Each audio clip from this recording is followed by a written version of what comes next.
Hello BookTube, it's time for a tag, and I'm going to be doing the Beefcake book tag. And I wasn't tagged by anyone, not that I know of, but I figured this would be fun to do anyways, so let's see how I fare. So the first question is, what are the 10 biggest books on your TBR for next year? So I'm going to go through 10 books, and we're going to see how big they are and how scary they are. So book number 1 is a book I've already started, and I've showed on this channel before.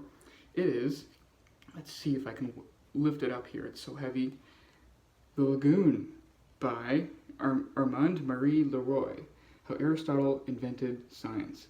And this is, from what I understand, it's an account of just Aristotle's scientific writings and how he revolutionized scientific analyses and scientific method in his own way. And the lagoon reference here is to a very specific physical place in which Aristotle is said to have spent a lot of time making his physical discoveries, like picking up shells on the seaside and dissecting animals and observing their behaviors and whatever. And so it's on the island of Lesbos, off of the coast of Asia Minor, and it's got a lagoon there which has a vibrant ecosystem, and that's what Aristotle wrote about a lot in his scientific writings, and that's what the reference is here to the title.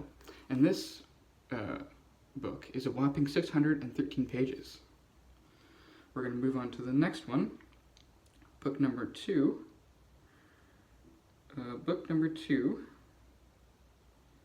is, here we go. Sorry, it's just so heavy, I have to really take my time to consider it and lift it up so I'm not going to pull or strain anything. This is The Hemlock Cup by Bethany Hughes. This is, subtitle is Socrates, Athens, and the Search for the Good Life. I'm not entirely sure what this one is other than what the subtitle suggests that it is. It's just a study of Socrates and almost like a philosophical book, though this one is a bit different in that respect, and I've heard Bethany Hughes is a very good writer. And this book comes in at a whopping 762 pages.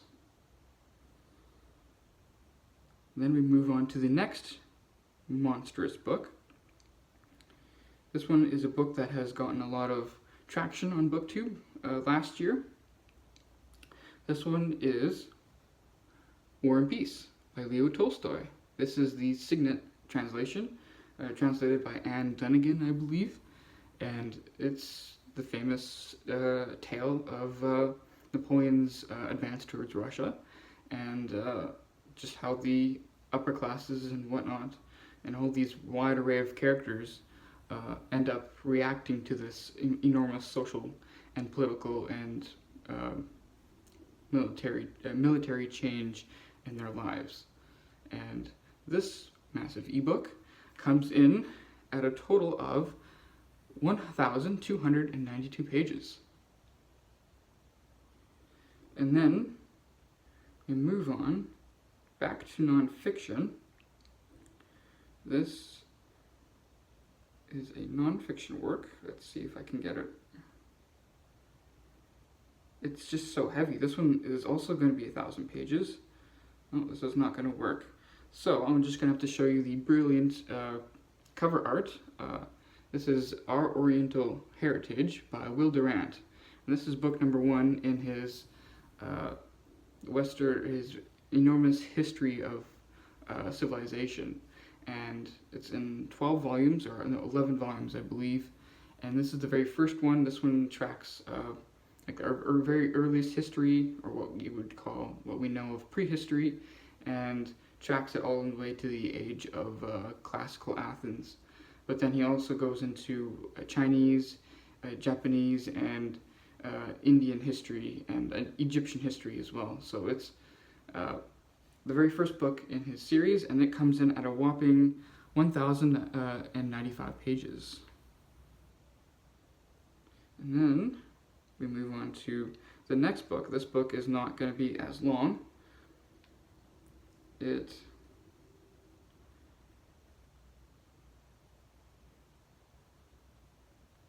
let's see. This one is, I'm trying to get the cover here. There we go. This is the best I can do. This is A History of Religious Ideas by Mircea Eliade. And this is volume 1. This is From the Stone Age to the Eleusinian Mysteries. And it's a translated work. It doesn't... who is it translated by?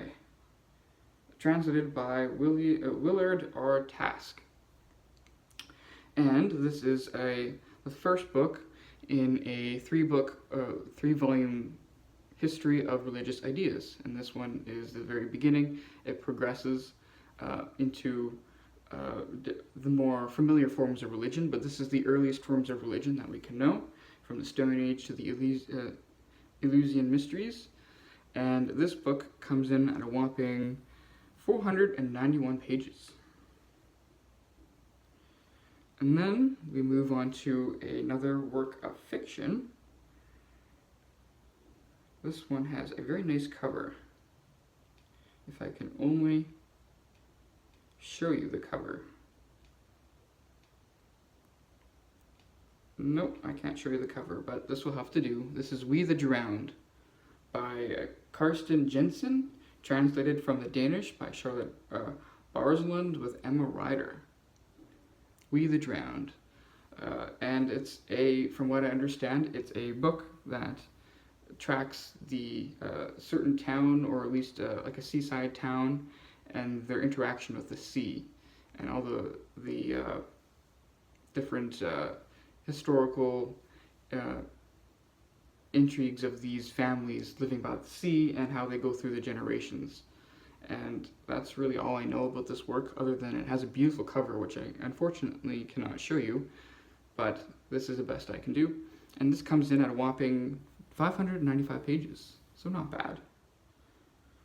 Then we move on to more non-fiction, but this is non-fiction about fiction.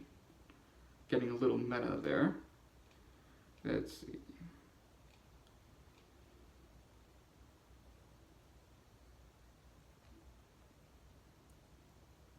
This is by,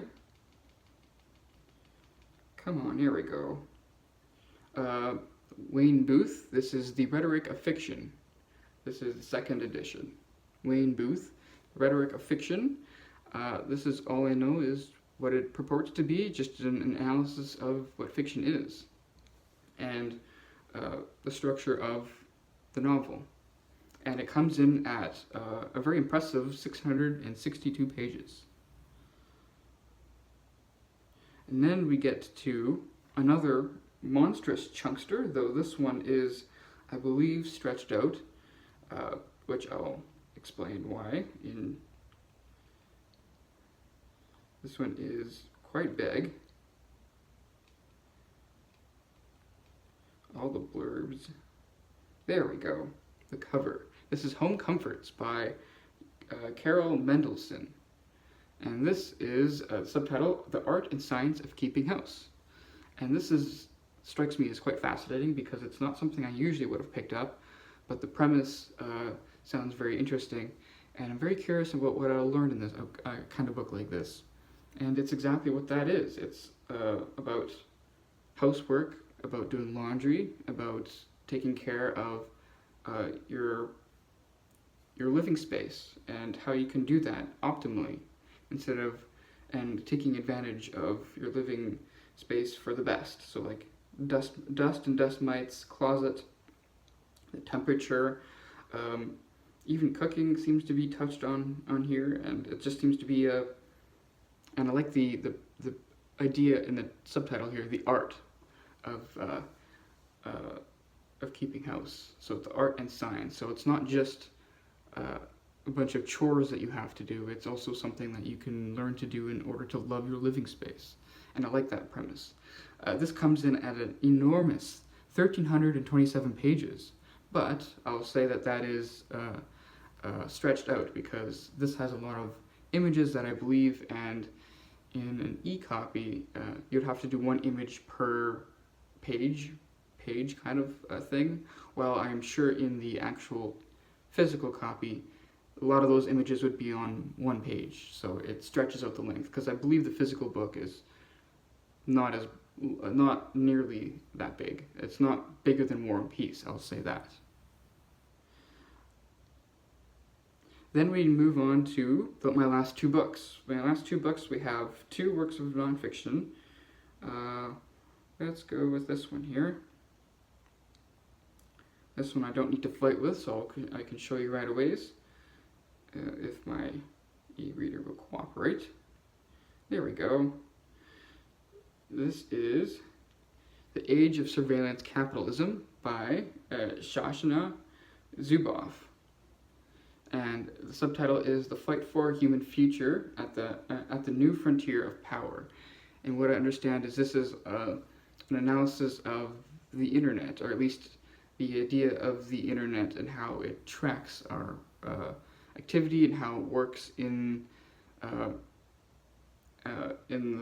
point of data and information, and the importance of keeping that safe, but also how companies exploit your data and how you basically just give it to them, and that this makes them a lot of money, which is the implication here in surveillance capitalism. So you're always being harvested for your data, but it's something that you don't voluntarily give up, and it's something that they can just take whenever, because you really don't really know about it. That's why it's called a new frontier of power. So the shifting of power is drastically changed in the sense of what privacy is and how that works in our modern age. But that's just a sketch note there. That's what pulls me into the book and gives me intrigue, but I really don't know for sure what I'll actually learn in that book. But I'm looking forward to it. It comes in at a page count of 504. And then we come to the last book, finally. And this one is, I think, the shortest book on my list. It is Why Liberalism Works by Deirdre Nansen McCloskey. And this is how true liberal values produce a freer, more equal, and prosperous world for all. And if you're familiar, Deirdre Nansen McCloskey is an economist advancing usually in favor of free market capitalism and liberal values. And this is her work on Why Liberalism Works, making an argument for liberalism. And from what I understand, it's a collection basically of essays on different topics of liberalism and capitalism, and basically clarifying a lot of the concerns, because of course these days it's not very fashionable to be in favor of capitalism, and to criticize it is a matter of course. But Deirdre Nansen McCloskey is a very intelligent economist who promotes that we actually need free market capitalism and liberal values. And so that's what makes me intrigued about this book, especially since if you're at all familiar, I guess you'll see in one of my later bookshelf tours, when you see my political shelves, there's a certain book on there that really influenced me, and which is basically the counter of this book, and so it'll be a good corrective to read this. And that's my 10 books. So that was the first prompt of showing your 10 books. Number 2 is how thick are your books? Measure them. So I grabbed all my books and I stacked them up all on top of each other, and I measured them, and it's about 1 centimeter. Question number 2. Do you think you can read them all? Flex your reading ability. No, I will not be able to read these all. This is more of a tentative shelf of our TBR of thick books that I would like to get to in 2025. I'd be pleased if I read half of them. I think and that's because my main focus is on my Western Canon reading list, and I didn't include any of those on this this tag, mostly because they're not very long. I'm reading Aristotle, and then I'll be going on to the playwrights, and then I'll be reading some Xenophon, and none of those books are particularly very long.